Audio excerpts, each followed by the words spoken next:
माननीय மாண்புமிகு உறுப்பினர்களே, நான் மிகுந்த வருத்தத்துடன் நான் இந்த அவைக்கு சொல்லிக்கொள்ள விரும்புகிறேன். 5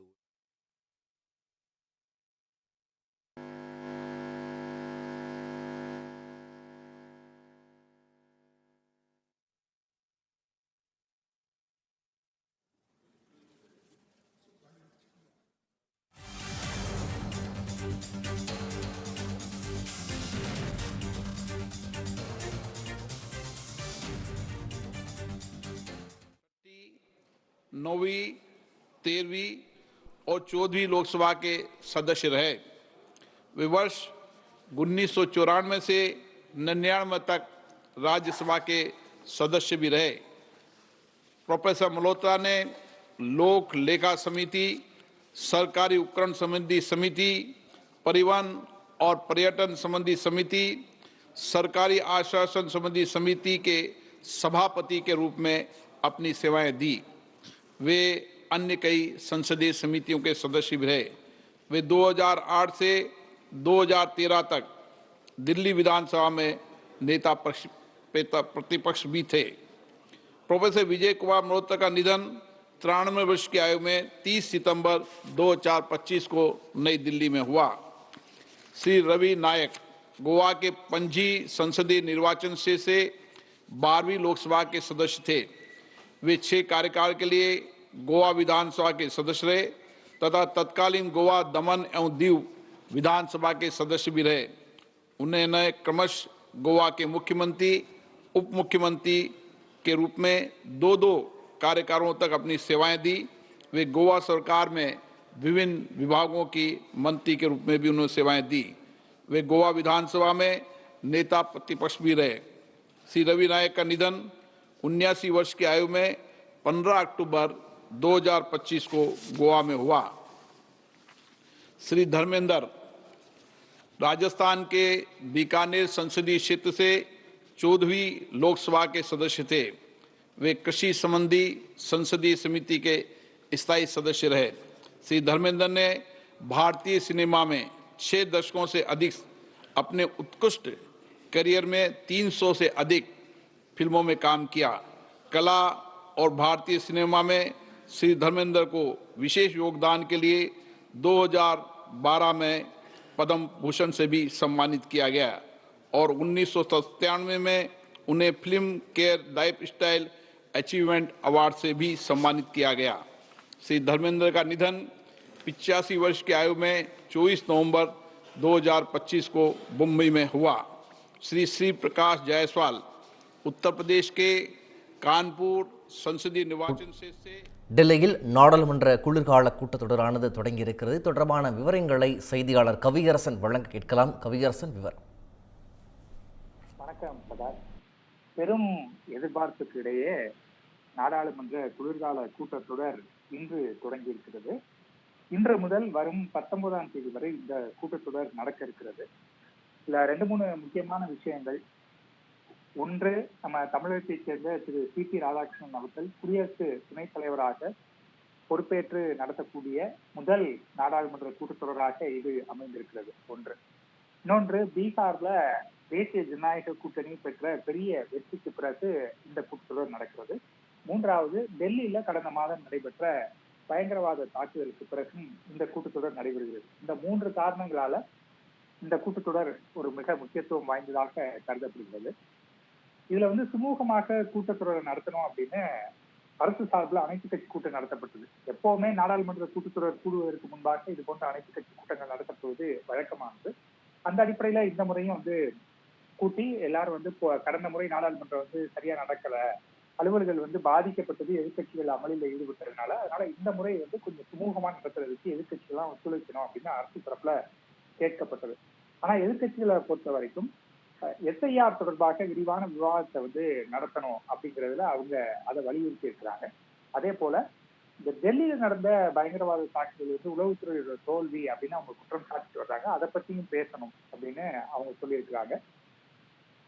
கிட்டத்தட்ட 36 கட்சிகளை சேர்ந்தவங்க அந்த கூட்டத்துல கலந்துக்கிட்டாங்க. இப்ப இந்த நிலைமையில கூட்டத்தொடர் வந்து தொடங்கி இருக்கிறது. மத்திய அரசாங்கத்தை பொறுத்த வரைக்கும் கிரண் ரிஜிஜு இது குளிர்கால கூட்டத்தொடர், அதனால குளிர்ந்த மனநிலையோட நாடாளுமன்றத்துக்கு வாங்க அப்படின்னு அவங்க சொல்லி இருக்கிறாங்க. ஆனா எதிர்கட்சிகள் அதுக்கு எந்த அளவுக்கு ஒத்துழைக்க போறாங்க அப்படின்றது தெரியல. அரசை பொறுத்த வரைக்கும் 13 மசோதாக்களை நிறைவேற்றுவதற்கு முடிவு செய்யப்பட்டிருக்கிறது. அதாவது ஜன் விஸ்வாஸ் மசோதா 2025 விதிகள் திருத்த மசோதான்னு சொல்லுவாங்க இது. அப்புறம் வந்து திவால்நிலை சட்ட திருத்தம் மசோதா 2025, இந்த மாதிரி 13 மசோதாக்கள் வந்து தாக்கல் செய்யப்பட இருக்கின்றன. அதே போல காப்பீட்டுத் துறையில 100 விழுக்காடு அந்நிய நேரடி முதலீட்டுக்கு அனுமதிப்பது தொடர்பான மசோதாவும் தாக்கல் செய்யப்படும்னு தெரிகிறது. ஆனா அதே நேரத்துல இந்த கூட்டத்தொடர்ல எஸ்ஐஆர் பற்றி விரிவாக விவாதிக்கணும் அப்படிங்கிறதுல எதிர்கட்சிகள் வந்து உறுதியா இருக்கிறாங்க அப்படின்னு தான் தெரியுது. அதே போல கூட்டத்தொடர் தொடங்குவதற்கு முன்பே வந்து அரசுக்கு எதிராக குற்றச்சாட்டுகளை வைக்கிறத அவங்க தொடங்கிட்டாங்க. அதை நம்ம பார்த்துட்டு இருக்கோம். ஏன்னா கம்மியான நாட்கள் நடத்துனாங்க அப்படிங்கிற மாதிரியான புகார் எல்லாம் வைத்திருக்கிறார்கள்.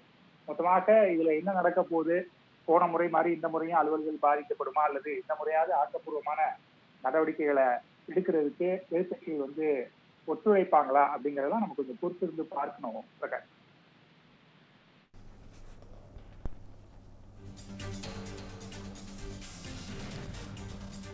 விவரங்களை வழங்கியமைக்கு நன்றி கவியரசன்.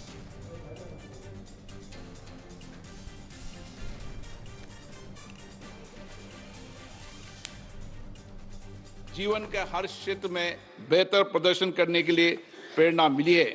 ये सभा भारतीय महिला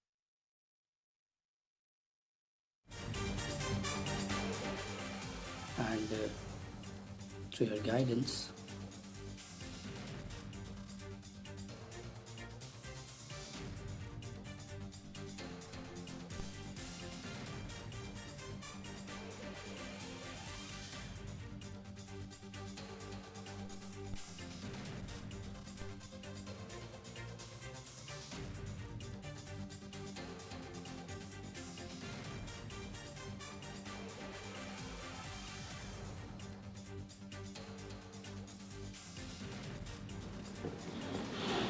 और मैं विश्वास भी कर देता हूं कि सभी इस सदन में बैठे हुए माननीय सदस्य ये उच्च सदन की गरिमा को संभालते हुए आपकी गरिमा की भी सदा सर्वदा चिंता करेंगे, मर्यादा रखेंगे, ये मैं आपको विश्वास दिलाता हूं।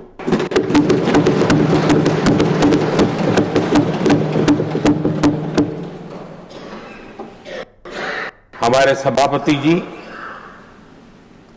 एक सामान्य परिवार से आ रहे हैं, किसान परिवार से निकले हैं और पूरा जीवन समाज सेवा के लिए समर्पित किया है। समाज सेवा ये उनकी निरंतरता रही है। राजनीतिक क्षेत्र उसका एक पहलू रहा है, लेकिन मुख्य धारा समाज सेवा की रही है। समाज के प्रति समर्पित होकर के जितना कुछ अपने युवा काल से लेकर अब तक वो करते आए हैं, करते रहे हैं, वो हम सभी समाज सेवा के प्रति रुचि रखने वाले लोगों के लिए एक प्रेरणा है, एक मार्गदर्शन है।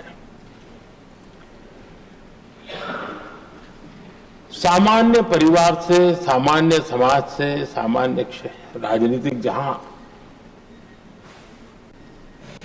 अलग अलग करवट बदलती रही है, उसके बावजूद भी आपका यहां तक पहुंचना, हम सबका मार्गदर्शन प्राप्त होना, ये भारत के लोकतंत्र की सबसे बड़ी ताकत है।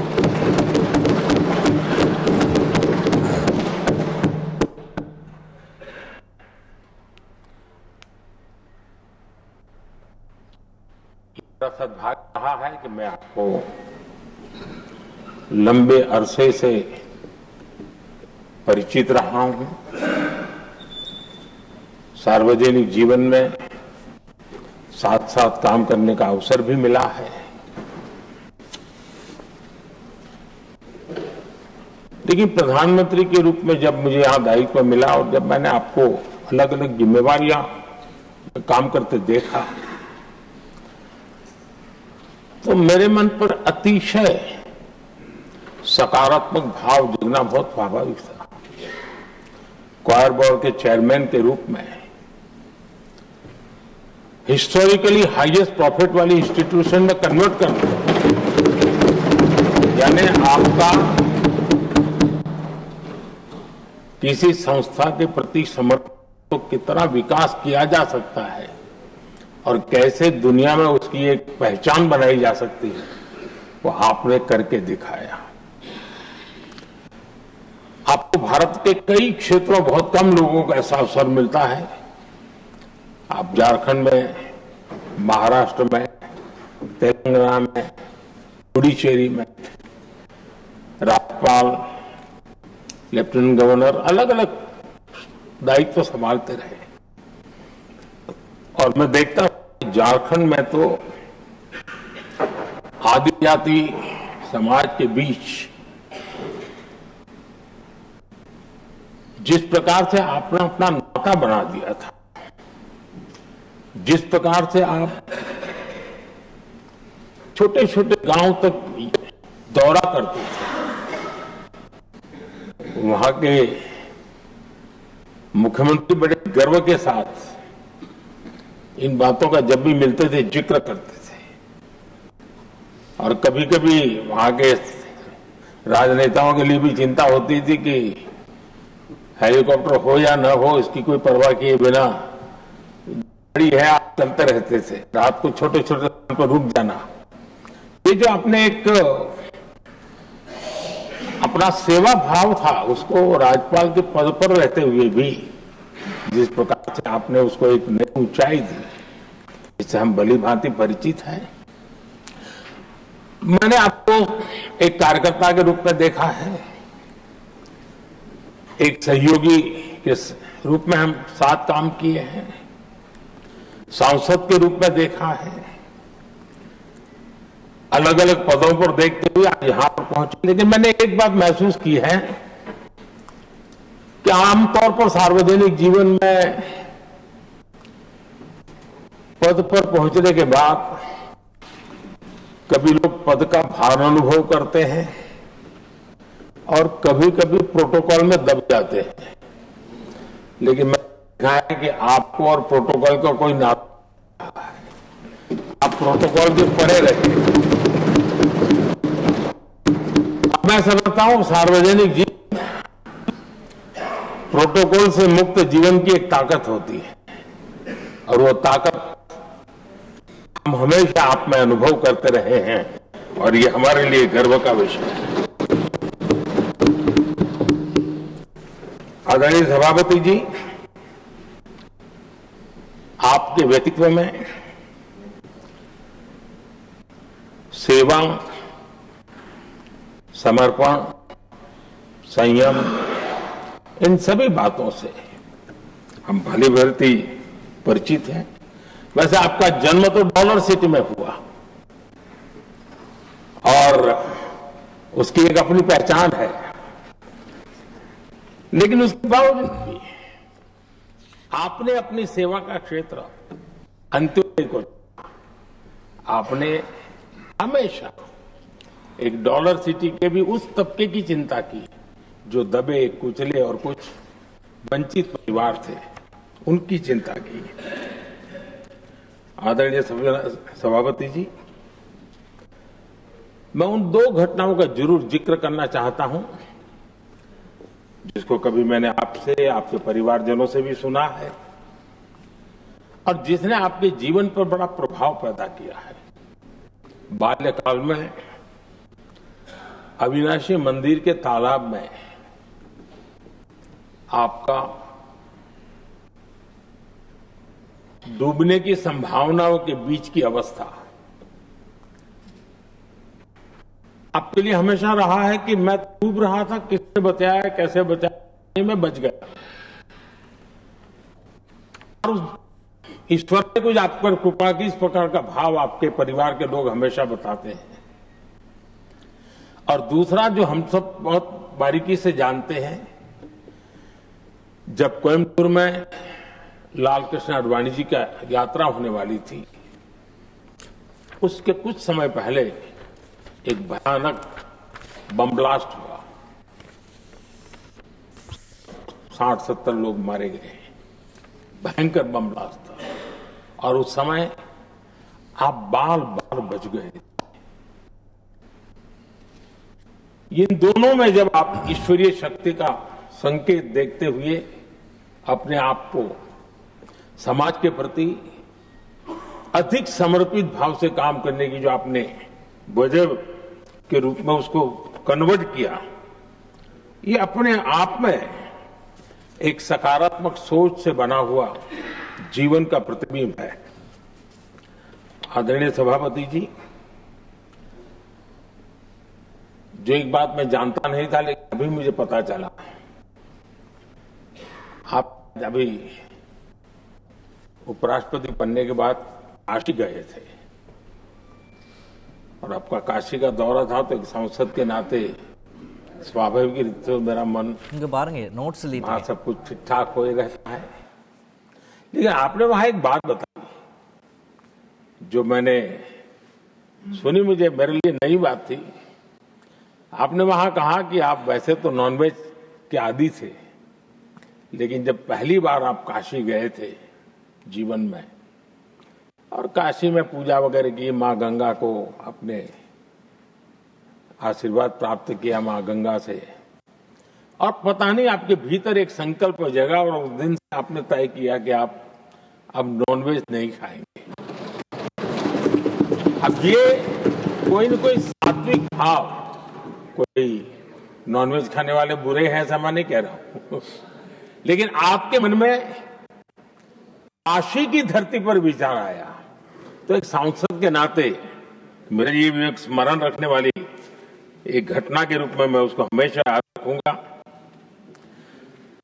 कोई आध्यात्मिक भाव जो इस प्रकार की दिशा में ले जाने की प्रेरणा देता है। आदरणीय सभापति जी, छात्र जीवन से आपकी नेतृत्व सामर्थ्य रहा है। आज राष्ट्रीय नेतृत्व की दिशा में आप हम सब का मार्गदर्शन करने के लिए यहां विराजमान है, यह हम सब के लिए गर्व का विषय है। आदरणीय सभापति जी, आप लोकतंत्र के रक्षक के रूप में अपनी जवानी में, युवा अवस्था में, जब किसी को भी सरल मार्ग से जाने का मन कर जाता है, आपने वो रास्ता नहीं चुना, आपने संघर्ष का रास्ता चुना, लोकतंत्र पर आए हुए संकट के सामने मुकाबला करने का रास्ता चुना, और आपने आपातकाल में एक लोकतंत्र के सिपाही की तरह जिस प्रकार से लड़ाई लड़ी, साधनों की सीमाएं, मर्यादाएं, लेकिन जज्बा कुछ और ही था। और वह उस क्षेत्र के सभी, उस सब पीढ़ी के नौजवान आज भी इमरजेंसी के खिलाफ की आपकी जो लड़ाई थी, लोकतंत्र के लिए आपका संघर्ष था, उसमें आपने जन जागृति के जो विविध कार्यक्रमों को अपनाया था, लोगों को जिस प्रकार से आप प्रेरित करते थे, वे हमेशा हमेशा के लिए लोकतंत्र प्रेमियों के लिए एक प्रेरणा देने वाली घटना रही। आप एक अच्छे संगठक रहे हैं, मैं भली भांति जानता हूं। आपने संगठन में जो भी दायित्व संभालने का अवसर आया, आपने उस जिम्मेवारी को चार चांद लगा दिए, अपने परिश्रम से लगा दिए। आपने हमेशा सबको जोड़ने का प्रयास किया, नए विचारों को स्वीकार करने का प्रयास किया, नई पीढ़ी को अवसर देने का प्रयास किया। ये हमेशा संगठन में आपके कार्य की विशारत रही।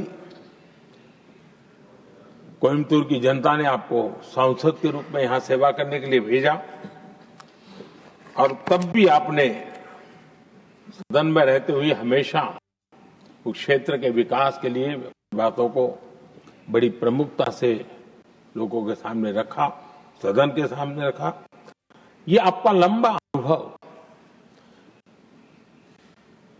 सदन में सभापति के रूप में और राष्ट्र में उपराष्ट्रपति के रूप में बहुत ही प्रेरक रहेगा, हम सबको मार्गदर्शक रहेगा। और मुझे पूरा विश्वास है कि मेरी तरह इस सदन के सभी सदस्य इस गौरवपूर्ण पल को जिम्मेवारी के साथ आगे बढ़ाएंगे। इसी भावना के साथ मेरी तरफ से, सदन की तरफ से आपको बहुत बहुत शुभकामनाएं देता हूं।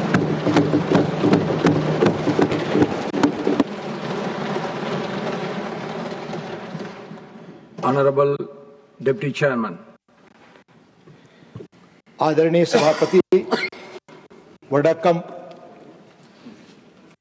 अभिवादन।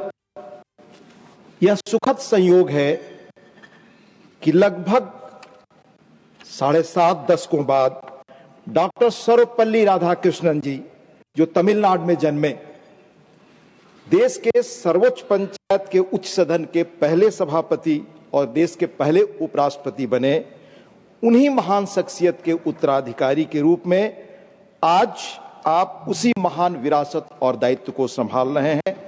आपका नाम भी वही है। कहते हैं आपके जन्म के 1 सप्ताह बाद आदरणीय राधाकृष्णन जी दूसरी बार उपराष्ट्रपति बने थे और उनके नाम पर आपका नाम रखा गया। आपको बहुत बधाई, आपका हार्दिक स्वागत। सभापति जी, आप तमिलनाडु से आते हैं, महान राज्य जिसकी संस्कृति, भाषा, हेरिटेज और कंट्रीब्यूशन पर मुल्क को फक्र है, जहां हजारों वर्ष पहले महान संत तिरुवल्लुवर ने तिरुकुरुल महान ग्रंथ लिखा। कुरुल 571 में कहा गया, उसका एसेंस है 13 years of trust, a revolution of gratitude, 100% assured appreciation with gratitude. G Square oda 13th year anniversary offer plot villa apartment எது புக் பண்ணாலும் 25 வருஷத்துக்கு பவர் இருக்கும், ஆனா EB bill இருக்காது. Up to 5 kilowatt solar panels with no additional cost ஓட கிடைக்கும். Zero EB revolution. To book, call 8939710009.